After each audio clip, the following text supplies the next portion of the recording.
महोदय, हज़ारों साल पुरानी हमारी देश की धर्म की एक पुरानी परंपरा रही है।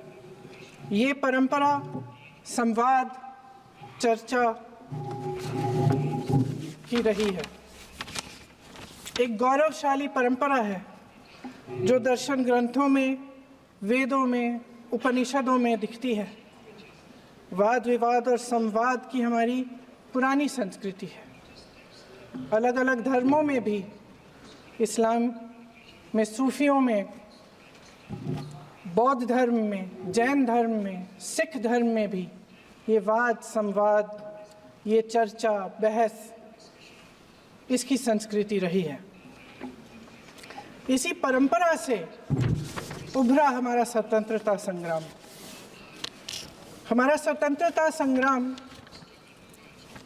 विश्व में एक अनोखा संग्राम था, एक अनोखी लड़ाई थी जो अहिंसा और सत्य पर आधारित थी।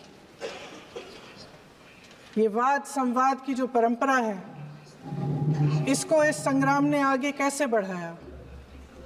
क्योंकि ये जो संग्राम था, ये जो लड़ाई थी हमारी आज़ादी के लिए, एक बेहद लोकतांत्रिक लड़ाई थी।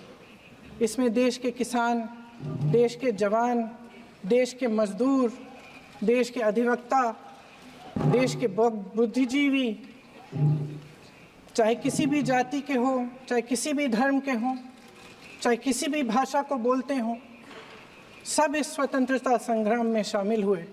सब ने हमारे देश की आज़ादी की लड़ाई लड़ी।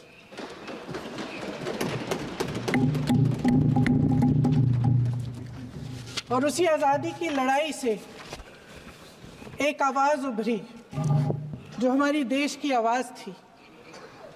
वो आवाज़ ही आज हमारा संविधान है। साहस की आवाज़ थी, हमारी आज़ादी की आवाज़ थी, और उसी की गूंज ने हमारे संविधान को लिखा और बनाया।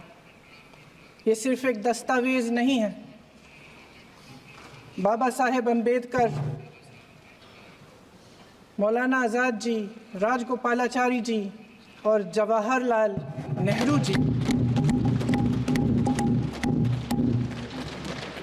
और उस समय के तमाम नेता, जैसे आपने कहा, इस संविधान को बनाने की जो कार्य में सालों के लिए जुटे रहे। हमारा संविधान